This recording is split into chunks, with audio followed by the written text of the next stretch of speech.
Už miškų, už upių, tarp daubų ir kalvų stovi seno dvaro medinis rūmas. Neaukštas, bet ilgas ir platus, su dideliu priengiu, ant baltų stiebų rymančių, pilnas mėlių kampelių, jaukus ir šiltas, ištikimas visų mūsų džiaugsmų ir liūdesių savo prieglobstin priėmėjas.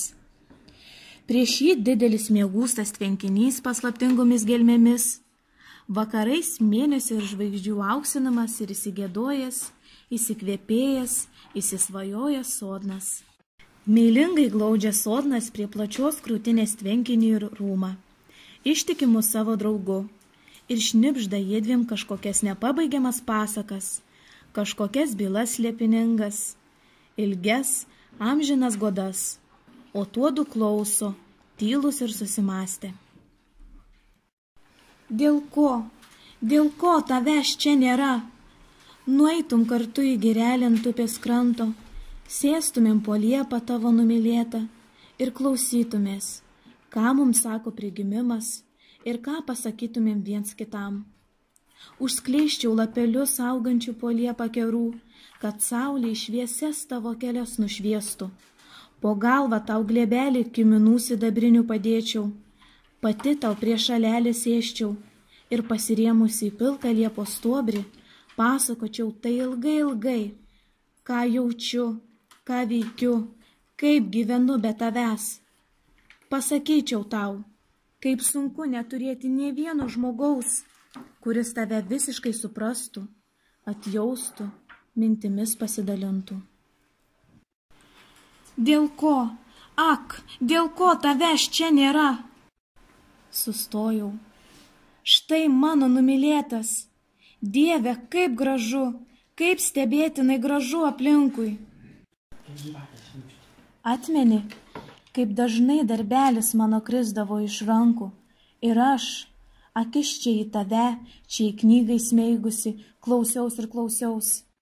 Atmeni, kaip apsodindami gražesnėse ir įdomesnėse vietose gerėjomės kartu, skaitėm dar sykį.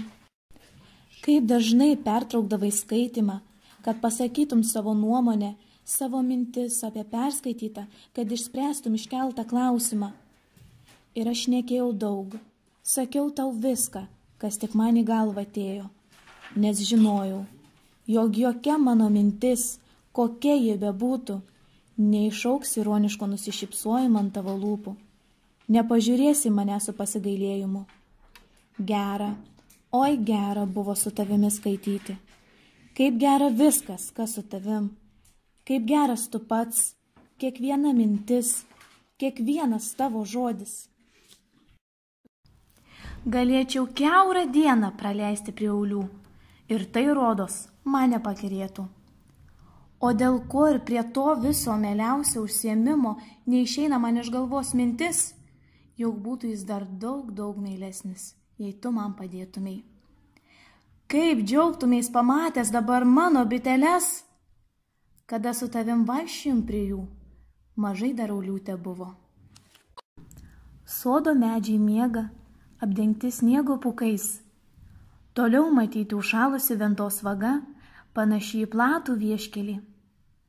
Kartais, turėdama laiko, einu pas malūną ir atsistojusi ant tilto žiūriu, kaip vanduo puola žemyn. Žiūriu, atsitraukti negalėdama. Taip gražiai atrodo.